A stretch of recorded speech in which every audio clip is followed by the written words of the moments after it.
Hello, I'm Robert, fact checker for Doomsday Debunk on Facebook, and this time I'm going to be talking about climate change and helping people who are scared of climate change stories.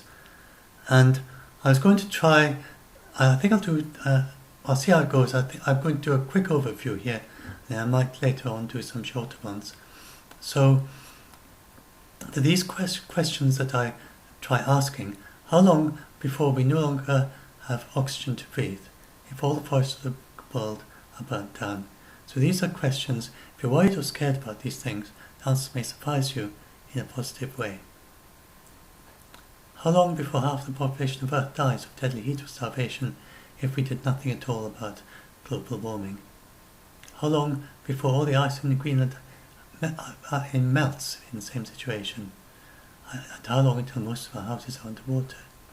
How long before all insects go extinct if we do nothing to stop it, the warming? How long before the world runs out of topsoil? What percentage of amphibian species currently go extinct per century? How long before civilization collapses according to the IPCC reports if we don't do anything about global warming? How many years before climate change is uncontrollable and we face a future uninhabitable Earth? Again, if we don't stop or slow down global warming. So these are things where just about nearly everyone, unless you have a good background in climate science, and you've been following the subject for a while, or you really do read the IPCC reports, or you listen to all the press conferences. But if you're going by the media reports, then you will almost certainly give the wrong answers to all of this, to all those questions. I think most people will get them all wrong. So it doesn't mean that there's anything. It means that you believed the mainstream media and you thought they were reporting correctly, when sadly they haven't.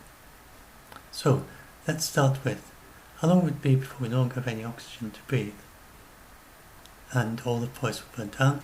The answer is never. So you probably may have heard Emmanuel Macron's tweet, heard of it, that a house is burning, literally. Amazon rainforest, the lungs which produce 20% of our planet's oxygen, is on fire. Nobody quite knows where the 20% figure comes from. It's one of these urban legend things that has spread, but it's not possible to produce so much oxygen. So, if you think about it, it's quite easy to see it's impossible. The atmosphere is 0.04% carbon dioxide, and plants make their oxygen from the carbon dioxide in the atmosphere. And the volcanoes aren't producing a lot of carbon dioxide, so even if you were to turn all the carbon dioxide directly into oxygen, you only get 0.04% of the atmosphere by volume of oxygen, and oxygen makes up 20.95%. So it's obvious that the Amazon can't be producing 20% of the oxygen. It never produce more than a tiny fraction. And the other way around, and it's not only less than 0.04%, it's close to zero. It's built up over millions of years, the oxygen in the atmosphere. Tiny little bits each year. And to produce oxygen, the trees, every year trees take in carbon dioxide and they produce oxygen, but then they decompose and they use up all the oxygen they produce. And the only oxygen that ends up in the atmosphere is whatever is left over once it gets buried. So if you have peat bogs growing, then as the peat bog rises up, then a little bit of oxygen is coming out of the atmosphere to make that peat bog. And if you have phytoplankton in the sea, and then some of them die and fall down to the sea floor, and each time a little bit of that is lost, then some of the oxygen that was produced by that is going into the atmosphere. But of course, at the same time, the oxygen it rusts any iron. I mean, that's pretty obvious. But it also, if you've got fresh rock from volcanoes, the lava, then the oxygen gets used up by the lava, and the oxygen dissolves in the ocean. So it's constantly being used up. It's quite reactive, and so there's just a tiny bit of extra oxygen going into the atmosphere every year, and it produces it from the carbon dioxide, and which comes from the volcanoes, and only a tiny part of the volcano gets in, and the remarkable thing is that the oxygen levels are steady at 21% over millions of years, even though there are all these things going on. Sometimes there'll be more carbon dioxide, sometimes there'll be more lava to use up the oxygen, sometimes the oceans will be warmer or colder, and yet all the time it's only about 21%. And it's only declined by 0.7% in the last 800,000 years. So we are using up oxygen in a way, but it's not the fossil fuels. They're just a minute smidgen in amounts compared to that. Just reducing tiny amount over 800,000 years, and it's equivalent to moving up 100 meters in a skyscraper, and into the amount of oxygen that you have less oxygen at the top of a skyscraper than at the bottom, just very, very slightly. Of course, you have an awful lot less if you go to the top of Mount Everest. And so the oxygen is slowly reducing. Even if you could somehow stop all photosynthesis, you would not end up running out of oxygen for thousands of years. And there's a kind of feedback. I explained it there. I won't go into it more. If I talk this much about each one, then it's going to be very long. But you can read up about it. It's really quite interesting how it managed to stay steady. And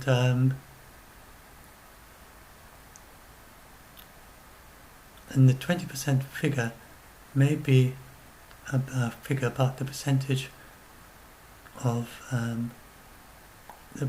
makes about 16% of all the photosynthesis on land is done in the Amazon rainforest.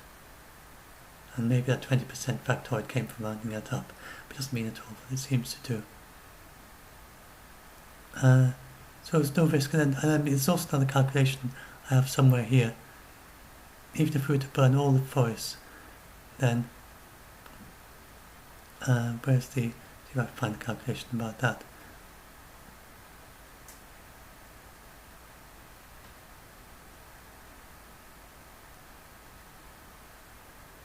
And planting up, yes, here we are.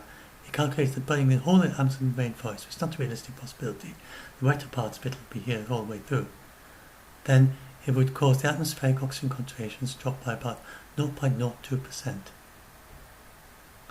the same way, planting up the entire Amazon rainforest would have the opposite effect. And so that's a one-off thing. So if you we're having a lot of reforestation going on in the world, and that of course is taking carbon dioxide out of the atmosphere and increasing the amount of oxygen. It's taking carbon out of the atmosphere, and then it reacts the carbon dioxide with water and produces various chemicals that plants use for energy, and it's ATP, and then in the process it also produces oxygen. So if you look at the big reforestations that are going on in China, then these are increasing slightly the amount of oxygen in the atmosphere. And if you planted up the entire Amazon rainforest, you could add 0.02% of oxygen to the atmosphere. And people tend to look at all the deforestation, there's afforestation going on as well. It is in all continents except South America and South Africa. There's more reforestation going on than deforestation. And we can soon turn it around, hopefully, in the other two continents. So, no, there's absolutely no, just completely forget about that, it's nonsense. So, now let's look at another one. How long before half the population of the Earth dies of deadly heat? And this was the example in National Geographic. So these are quite big mainstream things that do these reports. What was that? That was Macron, but it was reported in the BBC that you've just quoted without any explanation to say that this is not true. The BBC just ran it straight. So you can't trust the mainstream media, sadly, on climate change. They just run things like that without checking them. And so, this is another example that how long before the National Geographic said that up to 75% of people could face deadly heat waves by 2100 unless carbon emissions plummet. That's what they said in their subtitle. But then if you look, that seems very scary until you realise there's talk about heat waves like the 2003 heat wave in Europe that affect 30% of the world already. And the people who die by deadly means that there is an avoidable risk. So if you go and read the paper, it's very techy, and this is the way that researchers work. They can't keep on saying an avoidable risk to 1 in 10,000, an avoidable risk to 1 in 10,000 all the way through the paper. So they make up, they give words, ordinary everyday words. You could just say X, and AA, and A means an avoidable risk to 1 in 10,000, and B means a past risk in which some people died. But instead they called the first one deadly and the second one lethal. And so all the way through the paper, where it said deadly, it meant an avoidable risk to the very old and the very young, like children left in cars and athletes running when they shouldn't and stuff like that without drinking enough water. And that's what they meant by deadly. And then lethal meant events in the past where 1 in 10,000 actually have died as a result of not taking the right precautions in very hot weather. So that's what they meant by deadly. They didn't mean that 75% of the or half the population would die. They meant that there would be heat waves like we have already. And so there's, to take an example, Ottawa and we go all the way through to 2 degrees C, have the climate more like Pittsburgh, and London more like Barcelona at 2 degrees C rise. So that gives you an idea. Barcelona it doesn't have deadly heat. People don't just fall down in fires in Barcelona because it's so hot. And the same Barcelona would be like another city, and the tropics don't warm up that much. It's mainly the higher latitudes that get the biggest, more dramatic changes. In the tropics, it's more like a drying and a space light increase. So, no, never. The answer to that is never. So I have it up there. How long before half the population dies of deadly heat? Never. Nobody dies of deadly heat if we take the right precautions through the way to 2100. And of course, people, if it got too hot somewhere, like in the paddy fields of China at 4.9 degrees C, at 4 degrees C, it gets so hot that farmers can't work out of doors in the paddy fields for more than 6 hours. But they're not going to work out of doors. They're not going to work out of doors like a normal day and just die of it. They're going to stop working out of doors in the paddy fields on the very hottest days and the hottest heat waves, if we ever did get to 4 degrees C. And we're not going to get to that this century, not on the path we're on. And in very worst case, people start migrating to cooler parts of the world. There are lots of very cold places in China and India. So people aren't going to, they're not even going to need to migrate to other countries, most of them. So then how long before half the world population of the earth dies of starvation? Again, never. We can grow enough food for everyone through to 2100 on all scenarios. And the reason for that is, and that's it, best say that, and she didn't give much explanation, but can we feed the world and ensure this is the UN sustainability goal is zero hunger by 2030? And the IPCC says that the land that we're already using could feed the world in a changing climate and provide biomass for renewable energy, but require early, far-reaching action across several fronts. So the land we're already using can do that if we work sustainably. So that's what she said, the same message, that you can work in a sustainable or non-sustainable way. Non-sustainable way is you cut down forests and so on to feed everyone. The sustainable way is you develop more efficient agriculture. For instance, the agriculture in Brazil is becoming more efficient every year, and if you project this forward into the future, then by the 2020s, then sometime in the early 2020s, then it should get to the point where they have too much agricultural land for even taking into account the increase in the yields they need, increase in productivity, because they're really lagging a long way behind the US at the moment, have less than half the amount of cattle for the same amount of land, for instance. And they're just the way they're doing it already. And if that continues, then we should start seeing abandoned agricultural land in the mid-2020s, and then these could be replanted with forestry. It's not an over-optimistic, it's just kind of fairly normal, humdrum, middle of the range forecast.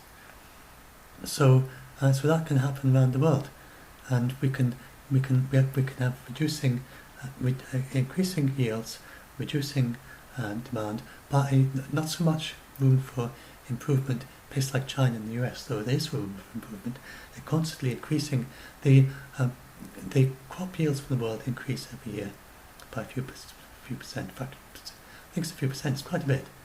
And as our population has grown, the crop yields have increased as well. And there's a bit of a CO2 fertilisation effect which helps with that. Also developing new varieties, and varieties that could cope with warmer temperatures. So, but Africa particularly is very lagging behind on that. And so they have 1/10 of the yields in the least productive areas of Africa, of China and the US. In similar in other ways, similar soil and everything, but they have to have their own indigenous way of doing things. They need to learn how to work with the crops they have. And so I'm not talking about like Sahara Desert or something, but just ordinary countries. They just need to increase their crop yields, and using methods that have already been used in India and China, in the United States. And they can easily feed everyone all the way through to 4 times, which is the maximum figure for Africa by 2100. Then they'll be able to feed everyone just through a green revolution in Africa, which it missed out on. Most of the African agriculture is rather primitive. And this can be done in a sustainable, non-sustainable way, and so it's very important to sustain it as well. But so, how long the IPCC... Right, so I've done that. So the answer to that one, again, the answer is never. We can grow enough food for everyone through to 2100 on all scenarios, and we can do it even with current agriculture, just rolling out improved agriculture to areas of the world like Brazil and to South Africa, and but it has to be indigenous solutions. You can't just say, this is how we do it in the United States, you've got to do it this way. You've got to work out, because every field, if you're a farmer, every field is a bit different from every other one, and every local bit of agriculture is different from another one. So this one that Ibes said was very important, not to do top-down solutions. You've got to involve the local community and get them involved. They know the ground, they know the area and what works, and you've got to work with them, and all the way up to the UN and all the way down through the governments and through the local communities. They've all got to be working together, and that is the best way to feed everyone, and to do it in a sustainable way that preserves the biodiversity and even increase. We can hope in Brazil, once they start getting improved agriculture and all the abandoned land, then we can have planting all the way along all the rivers. We can plant not so good for agriculture, and then have forests, commercial forests behind that, and restore bits of tropical rainforest. There's loads of things we can do to restore biodiversity, improve the biodiversity of the farmland, and tie it in with ribbons ribbons of tropical rainforest to the pristine rainforest along the rivers and things like that. And we can do this. We can do all of this. So the answer is no. This is on any scenario. I'm not saying it's very important. So now, how long do the IPCC... So I'm not saying don't act on climate change, but I'm saying that of course we've got to act. And there's loads of things we must do and should do. But don't believe these media stories, because they just get things so wrong. Clickbait stories, just mistakes. Don't check things. Some journalist goes up and finds this dramatic story and he runs it to the front page, and nobody bothers to check if it's true. And there's so much of this going on. Just absolutely extraordinary. I've never seen anything like the amount of clickbait, absolute rubbish and nonsense that we've had since 2018. I've never seen anything like it. It's absolutely extraordinary. And it's ridiculous, crazy stuff. And so I'm doing my best to try and help counteract that. So here's another one about Greenland ice. And so this is one where, if you read the small print in the article, then you realise it's something that happens for many centuries to thousands of years. It's actually 1,000 years before. I've got the picture there.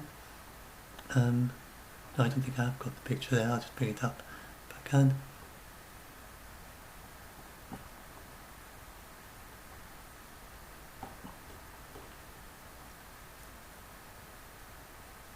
Now, where's my debunk there? Mega tsunamis.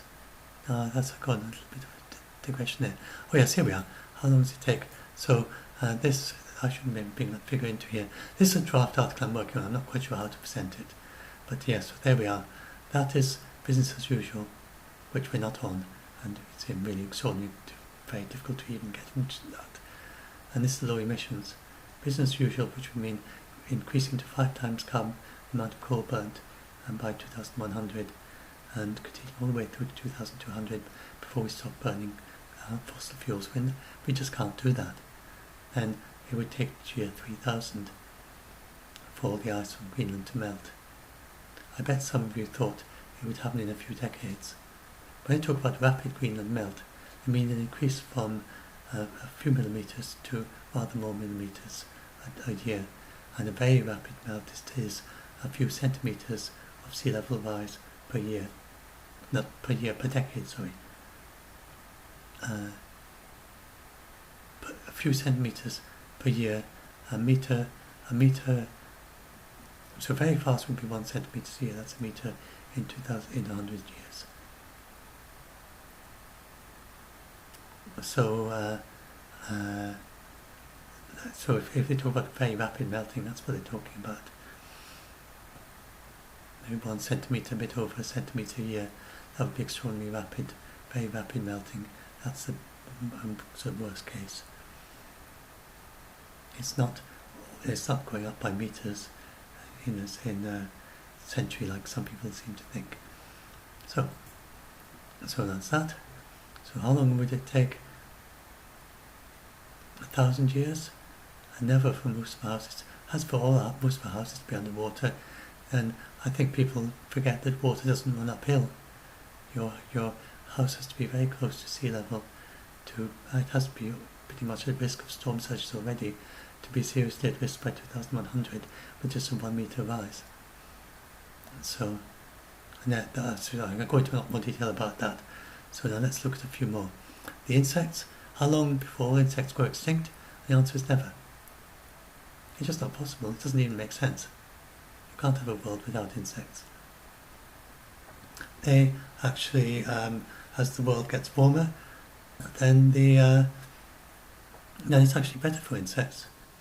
And for instance, the Puerto Rican rainforest, then there was a story that got shared by most of the papers. It was just completely wrong. They made a mistake. They hadn't taken proper account of a hurricane which had created lots of gaps in the forest early on, and so made it a very prolific place for insects. So their early readings were skewed by the after effect of this hurricane.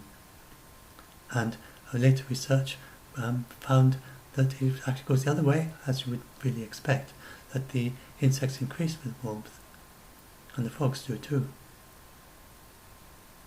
So that's really what you'd expect in a warming world. They would decrease with drought, but with the warmth, if it's just warmth, then they increase. And the insects so a lot of these ones they're just wrong. People make mistakes. The best one was the FAO did a good study, and that's worth looking at. That's the best one I found. And they found mixed trends. Very, very, really most thorough one I found. But focused on insects for agriculture. And they found mixed trends. With actually many measures in place to preserve insects, including flower-rich margins. There's a new idea I just found out recently in the UK of flower-rich strips in the middle of fields.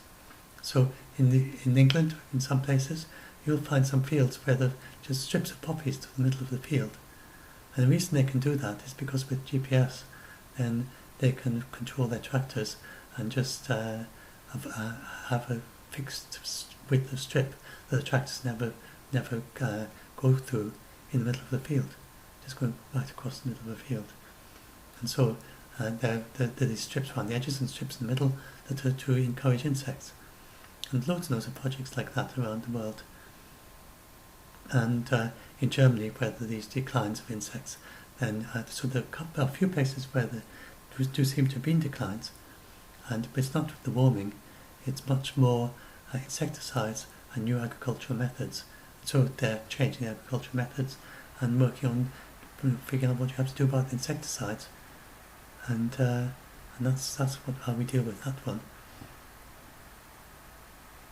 How long before the world runs out of topsoil growing? FAO, and the answer is never.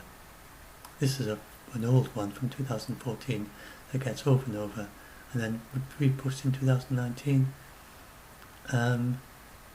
But that's a 2019 article from The Guardian that is basically retweeting a Scientific American article from 2013, which even then was just hyperbole. It wasn't really true back then. If you look here, the dark green areas have less than 1 ton of soil loss per hectare in this map, and many of those, it doesn't actually do increases on this map. Quite a lot of them are actually increasing. And if you go through here, then, and this is my debunk of it, I won't bother to go into this in detail. I'll try to go a little bit quickly through some of the remaining things. I'm going to do a separate video about this. I think it's an important one. So, amphibians are going extinct faster than birds. Reptiles, fish and mammals, what percentage are going extinct per century? The answer is around 2%. And few people would guess that. And it's about 100 times faster than the natural extinction rate. But that means that in a century we have had as many go extinct as would normally go extinct in 10,000 years. So that's a lot. But remember, creatures do go extinct anyway. So to have as many as go extinct in 10,000 years in a single century is a lot. And if you continue that for 1,000 years, then that would definitely be a mass extinction. But if you go back, say, 10 million years, it would be hard to, looking at the fossil record, to even get that much resolution to be able to figure out this fossil went extinct in the same 10,000 year period as this one. Very, very hard to figure that out. It just kind of peters out, and you're not quite sure when the last one of that animal was around. And probably was in little niches for a while before it finally vanished, and it wasn't in the record at all. So it's very, very hard to get that level of resolution, and you just wouldn't, if you were looking at our era from, say, 1 million years in the future, it'd be very hard to notice that anything has happened yet, even to the amphibians. So that is the situation of what it means for, we're at the start of a mass extinction, we're not in one yet. And we can stop it, we can completely halt it and reverse it, not make the extinct ones. Because there is a possibility of de-extinction of iconic species at some point, but really that's not very practical and most of them, and a lot have gone without any record of their gene sequence even. But we can stop it. We can completely stop this potential mass extinction, and or we could make it go much worse, of course. We could speed it up, but at the moment we're doing a lot to stop it, and we can't stop it. We can stop it completely. IPBES mapped out how we can do it. And the main thing that causes these extinctions are perverse subsidies for forms of agriculture that harm biodiversity, and for the subsidies for fossil fuels. These are the things we need to stop, these perverse subsidies. And that's one of the main things. We need to stop food waste, and reducing meat will help a lot as well, because if you can reduce the amount of meat by 20%, but it depends on what kind of meat it is. So especially grain-fed beef, for instance, is very harmful, because it uses far more of the agricultural land than we use for eating grain. That's one of the worst.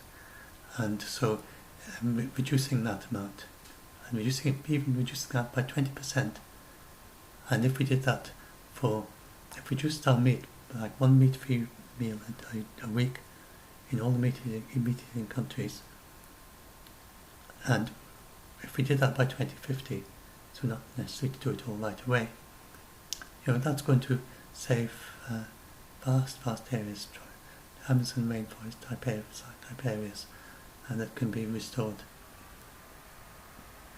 So it's amazing how much land is used by meat eating, for these grain-fed beef and things like that. But anyway, and then food waste. So 20% of meat is also wasted, and if you could save that, then that's as good as not eating it. And then feed of ordinary agriculture as well. So we can by reducing waste and by training these perverse things, we can hugely reduce the pressure on biodiversity and the many other things you can do. So, and this is about these green ones here. Then they are. So if you look at birds, for instance, nearly all birds, the vast majority of birds are of least concern, the dark green ones. And the pale green and near threatened grey is not assessed. So you can see it's a mass extinction, and these ones, then even the yellow ones, then that means a 10% chance of extinction in a century.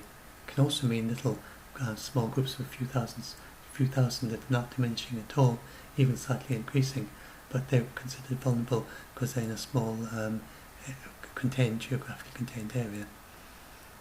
So it's just not going to happen that we're going to lose all those by 2100, no matter what. But some of the red ones we could lose, and maybe even some of the orange ones. It's a fair number of the red ones we could lose without very active conservation. But a lot of them are moving in this direction. So as you do good conservation, they move from this direction to become less endangered. So, and for instance, all the great whales, I don't think any of them, they're very much improved situation because we're no longer hunting them. And the many species that are moving in this direction towards being less concerned.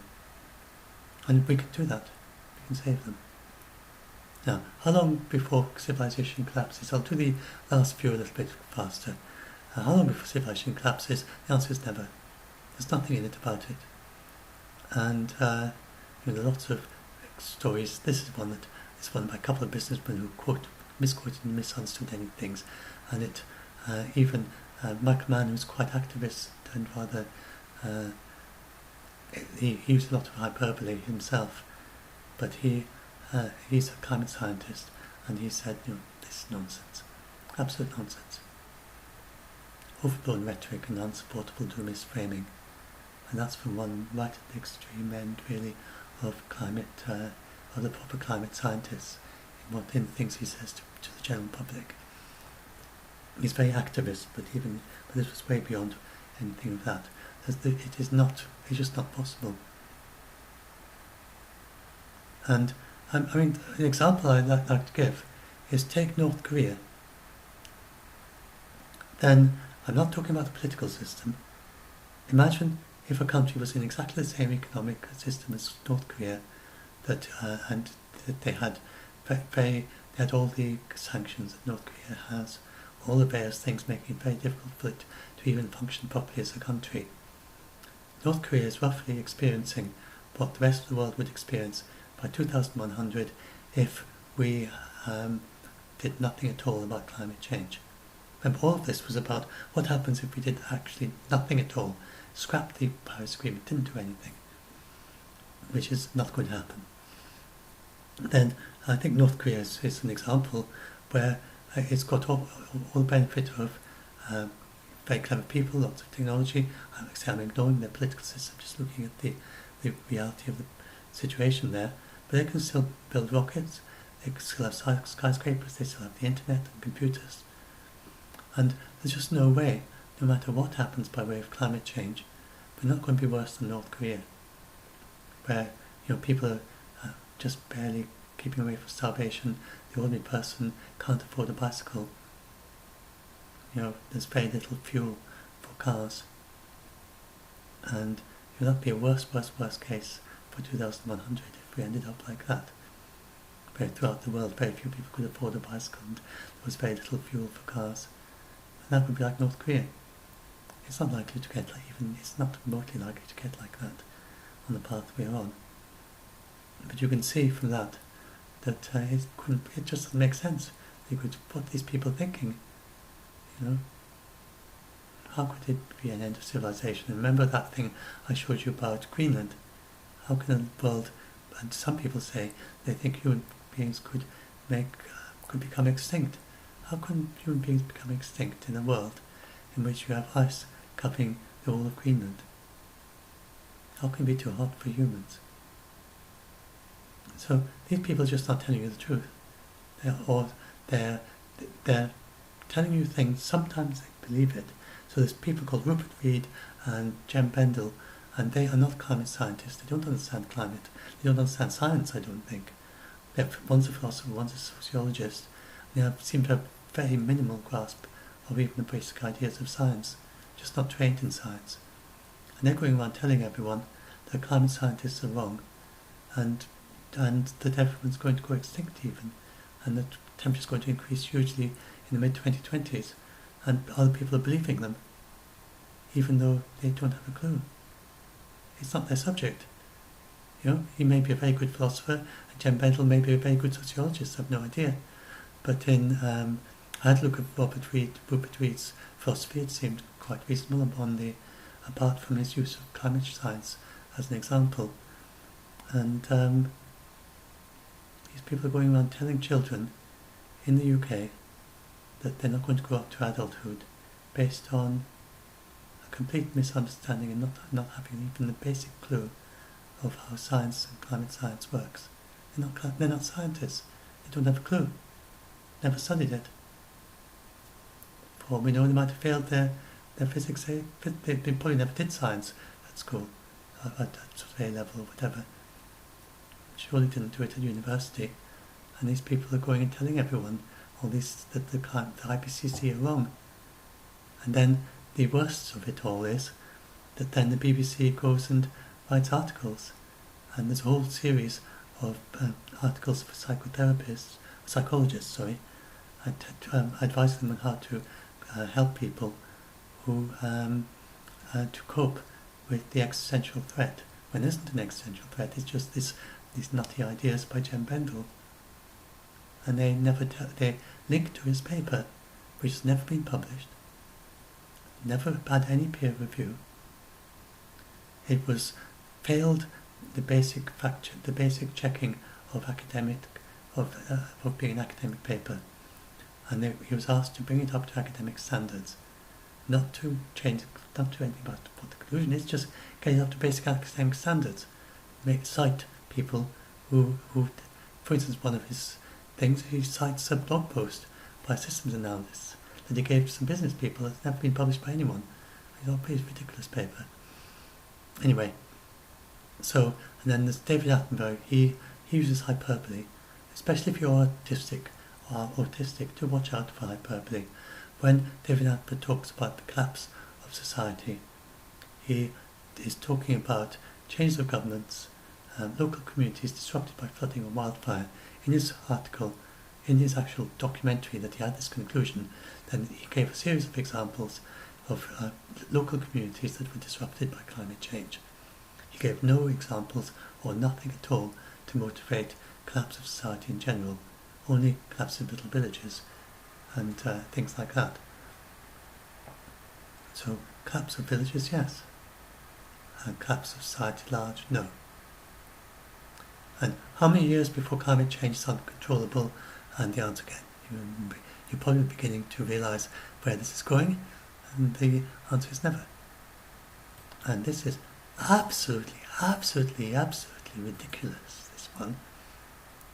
You go and look at it, this blog post, and he uses a quadratic, he puts a quadratic through temperature readings, and uses that to predict that we're rapidly going to have an increase in temperature over the next 5 years. You never use quadratic you use cubic splines and things like that for interpolating. You don't use them for projecting, because a polynomial always goes to infinity. So you guarantee that you'll either predicted it goes up to positive infinity, or it goes down to negative infinity, absolute zero, in the future. We also, if you go backwards in your curve, comes down from positive infinity, goes up from negative infinity. And this again is one of the top stories that scare people. And that's not going to happen. The world is not going to. One thing you can be pretty sure about, you can be absolutely sure about, is that our temperature is not going to go up following the polynomial. It's absolutely not. So if you got scared by Sam Karana, don't be. Whoever he or she is. Doesn't even say what their name is or what their qualification is. And then people believe it because of all these things here. The about page looks impressive, but it's just people that he or she has embedded their videos onto the YouTube standard embedding license. They don't even know they're there. What else can we do? There's no scientific cliff edge. I can't do all this. It's getting too long. Oh yes. Oh no, I've got very far. You've only got one left. So if you go look at the IPCC, there's nothing there about it. And the IPCC do look at tipping points. So people claim that the IPCC don't, but they do. They look at all these things. And for instance, the Clathwaite gun hypothesis that was looked at in the 2013 report, but they don't look at it anymore because it's no longer considered credible. And they look at the most up-to-date papers, and if some ancient paper is no longer valid, they're not going to look at it. And so the ice albedo effect that these people go on about, this was an idea back in the 1980s. It's no longer considered that the ice albedo effect. The thing is, you get more clouds as the Earth warms, as well as the ice melting, and it's this whole blue ocean I invented. That's another one of these weird things. I don't think the BBC even would run that, but it's the idea that once the ice melts in completely in Arctic, then they claim that it'll never freeze again. As the ice does freeze. See, you put fresh water into a glass of water into a freezer and you get ice cubes, and it melting. If you have all the ice if you have all the water in your glass melted, then you put it in the freezer. That's not going to stop it from freezing. And the Arctic is quite a bit colder than your freezer, and even salty seawater freezes in winter. It's as simple as that. It is going to freeze. It's absolutely ridiculous idea.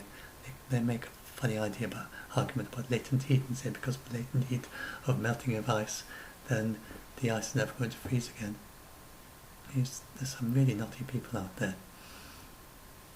And then there's David Wallace Wells with his idea. People with very nutty ideas, I shouldn't say they're nutty. He may be perfectly sane, but the ideas he has are very nutty and just doesn't know about them, doesn't understand them. And then another thing is this articles by David Wallace Wells, again, very nuts ideas. And again, I'm not saying that he's nutty, I'm not saying he's insane. He believes these things, he's just not trained in science, and if you come to it with a scientific background, he just looks nutty. Crazy stuff.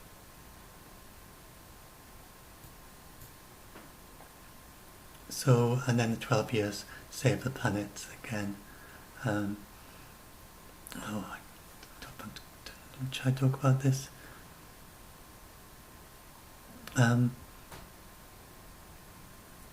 So, if we go to zero by 2050, then we need to get the easiest way to do that is to halve the emissions roughly by 2030, and it's now 10 years away now.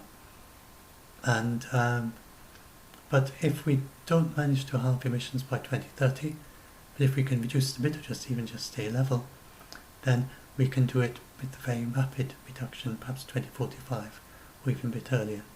So and if we don't do either of those, then we overshoot, and then we have to some way get the carbon dioxide back again if we want to stay well below 2 degrees C. So that's all that is about. And the way things are going is looking pretty well, that we are going to reduce emissions. So we've got 121 countries, last time I read, that are going to increase their pledges to zero emissions by 2050 and submit those as pledges in COP26 at the end of this year. And so I think we have to call that a success even before the conference starts. And that's, you never believe that in, say, before the Paris Agreement. And that includes the EU, so that's a big region. And if China can come in with a reasonable pledge, I mean, you can't expect them to pledge to reach zero by 2050, but if they pledge to reach zero by the end of this century, then that would be well below 3 degrees C for China, and that would be quite a significant effect on. And then if it's possible, they said, I'm not just guessing. Last year, but it's been forgotten since then. Last year, the French, along with and the Chinese together, both said that they're going to increase their pledges, and China said that they were going to aim for zero emissions sometime this century. It seems to have been forgotten as a result of the trade war and now the coronavirus and so many things going on. But there's still plenty of time for them to return to this idea that they had already mooted last summer, and hopefully with a bit of persuasion from the EU maybe, then we might get China saying they're going to reach zero emissions sometime in the century. That would be a big step forward. I do hope they do that. But if not, they've got 2025, they can do it then. And as long as they peak emissions early in the 2020s, and then commit to say 3 degrees by 2025, and well below 2 degrees by say 2030 and so on, maybe even better. And I'm sure the United States is going to come back in and on this at some point in the next decade. There's no way to just sort of sit back and don't do anything, especially if we start edging towards 2 degrees C. So anyway, that's all that. And then I'm just going to talk. So yes, these are the BBC articles I told you about. Absolutely, outrageous, really. Absolutely outrageous what they're doing. So many people who wrote that didn't know that. Meanwhile, an academic paper, they should have explained a non-peer-reviewed paper rejected from publication by a middle-of-range sociology journal, not like the top high-flying one. And this journal just rejected. They didn't reject it. They said you've got to bring up to basic academic standards, or we can't publish it until you do. And he wouldn't. He refused to do that. And this is the paper that the BBC are linking to. The paper whose author refused to bring that paper up to basic peer review standards, to basic academic standards. And they don't say that. They just don't mention. They call it an academic paper. It's a rejected academic paper. Academic paper they never brought up to standard. So grim it apparently results in people going to therapy. They go on and on about how, and have a whole series of articles about therapy for people who are anxious about climate change as a result of reading this and other articles like that. It's encouraging people to cope with a false belief, and that is not the right way to do psychology. That's not the right way to do therapy. You should not base your therapy about encouraging patients to cope with false beliefs. You should be helping them to challenge false beliefs. Of course, these therapists probably don't even know that their own beliefs are false beliefs. That's what's happening. So these are some of the main ones that people believe that are wrong, and here's some of the fact-checking errors. So, and they often miss the main positive stories. And here, all the how we can each do something, and we know how to save a million species. The FAO report on biodiversity and land use, biodiversity. We need to use biodiversity in a sustainable way so we can better respond to rising climate change challenges and produce food in a way that doesn't harm our environment. And if you look through it, there are lots and lots of measures that are already being taken in the Sepero report. It's far from bleak. And yet the journalists turn everything around to something negative. There's some really quite positive, a lot of the things that are going on. This one's very positive about how you can save a million species. And yet, you guess what all the news were? A million species are going to go extinct. That was the basic message. It's not what they said. They said we can save a million species. And we know how to do it. And this is how to do it. But how many of the journalists actually reported that? A few said they claim they can save them, but they don't know. But it's not really true because X, Y, Z. But that's not what they said at all. This was a whole conference of sociologists, economists, and political scientists, and so on. And they had actually figured out in great detail the social way, along with the climate scientists and the ecologists and so on. They worked out how we do it in a politically possible way. It can be done with current politics and current sociology as we are now. They've worked out how to do it, and almost nobody reported that. It's the most thorough thing that we've had of this sort. It's far more thorough than the IPCC in my view, because it looks into the actual sociology of it, which the IPCC don't very much. They just have a little glance here and there.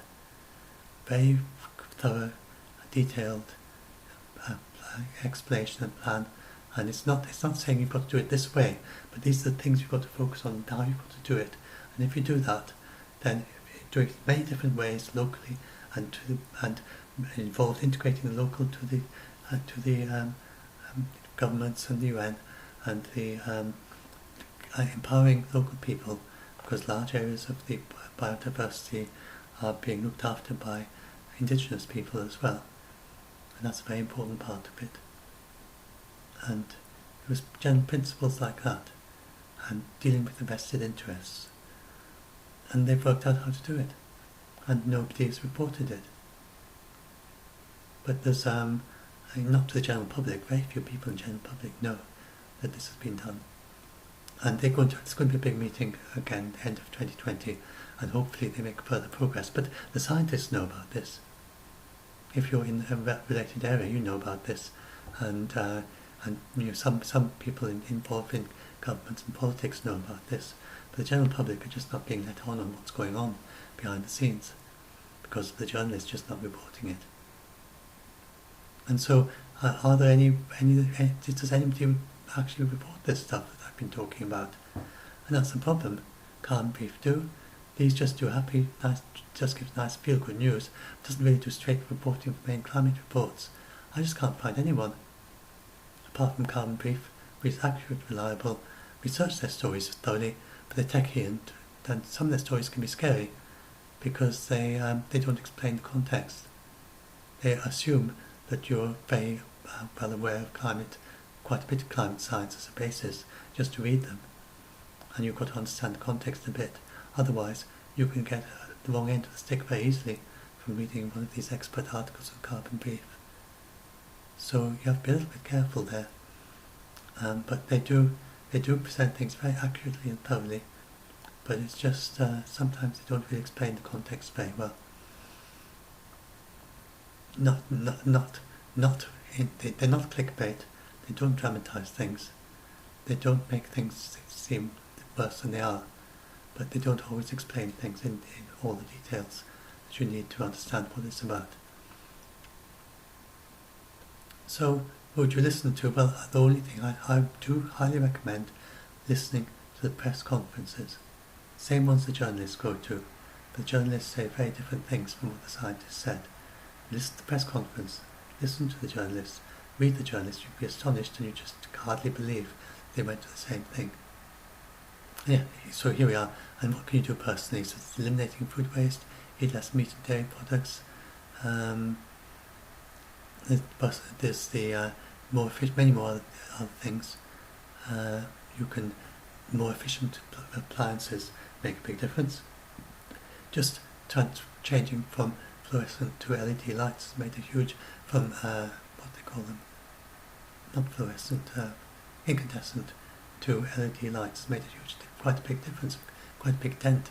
It's one of the reasons that we've been able to have actually reducing electricity demand in the UK despite increased productivity.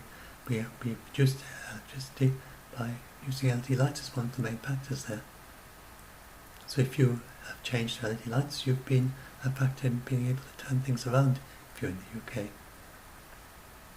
And more efficient appliances, more modern and more efficient appliances. You've got an ancient old fridge or freezer and get a more recent one, then you would be reducing the electricity used. And so there are lots of things, and recycling, lots of things you can do at a personal level, and don't feel you're doing nothing. And even if you're flying in planes, and you might, in your personal footprint, your plane flight might well be the biggest, the giant part of your yearly emissions.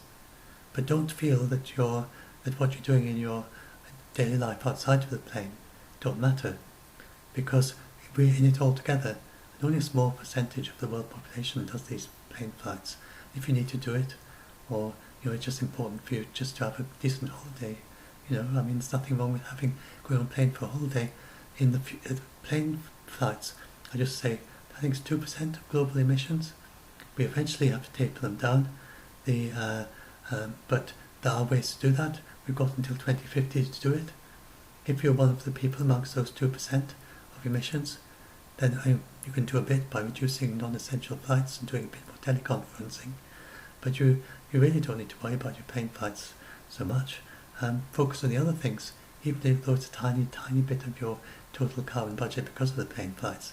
Still, it's the effect of everyone doing it. And if you're doing it, your neighbour maybe does, not people at work, and maybe people who don't go on planes do it, and then this spreads around the world, and you're a little bit of a global thing, and so like this thing of eating one meat-free meal a day, aiming to head for that by 2050, and to have one meat-free meal a day, a week, if you're in a culture where you have meat with every meal, then that's going to do quite a bit to help with the biodiversity and climate change, and reducing the food waste, and all sorts of simple things you can do. So, feel empowered. There's loads of things you can do. I'll stop at an hour. This is a longer one, so I'm going to split some of this up into little ones. But I thought I did this particularly because there are quite a few people in our Doomsday Debunk just today have been saying, oh, we can't do anything, things are so bad, we can't do everything, oh, it's so awful, and so on. And so I thought some of you might like quite a long video to listen to on the topic, and about how these things are just not true. And I'm going to do another longish one about some of the more positive things. So the answer to all these is never, not. How long before we have no longer oxygen to breathe? Never. How long before half the population dies of dead heat or starvation? Never.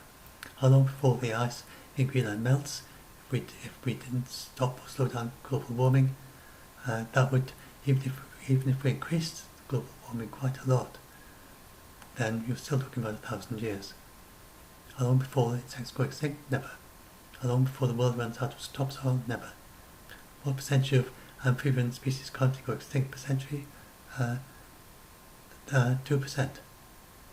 How long before civilization collapses, going IPCC? Never. How many years before climate change is uncontrollable? Never. So, as I said, if you're worried or scared about these things, the answers may surprise you in a positive way. So hopefully if some of you started off worried about all this stuff, then by now you're beginning to see things a little bit differently. It's still very, very important that we act on climate change, but don't pay any attention to these people with their nutty ideas. Sane people maybe, but with very nutty ideas. So anyway, hope that helps. Do join our group if you want to. If you're scared of these things, Doomsday Debunked on Facebook, or if you can help people who are scared. If you're good at fact checking, for instance on this one, it'd be great if any climate scientists, we're not looking for activists, just people who can just plain present to us and help us to understand what the IPCC actually say. There's so very few people, as I said, who actually say that. It's very hard to find media stories about that. If you're a journalist and you happen to own this video, then please consider just writing a straight article just presenting exactly what the IPCC say. Try using your skills to liven it up and make it interesting and just present this is what they actually say. And clearly delineate in your article between your journalistic comment and what they say. And if they, like for instance with IPBES, if IPBES say that it can be done, then please report and say that they did say that it can be done. Say what the journalists, then you can give your journalistic comment saying it can't be done if you want to. But make it clear what the experts are saying. I hope. So anyway, if anybody like that, anybody who's interested in just explaining what the IPCC actually say, and being just completely straightforward, we have a lot of autistic members. Please don't use hyperbole in the group, because they take it very literally. They don't have a filter for hyperbole and exaggeration, and so we need to just present very straightforwardly exactly what they say, what the scientists say, and that's what we're about. Anyway, so hope this helps, and maybe see some of you in the group. And you can also, of course, subscribe if you're interested. If you want to watch more videos like this.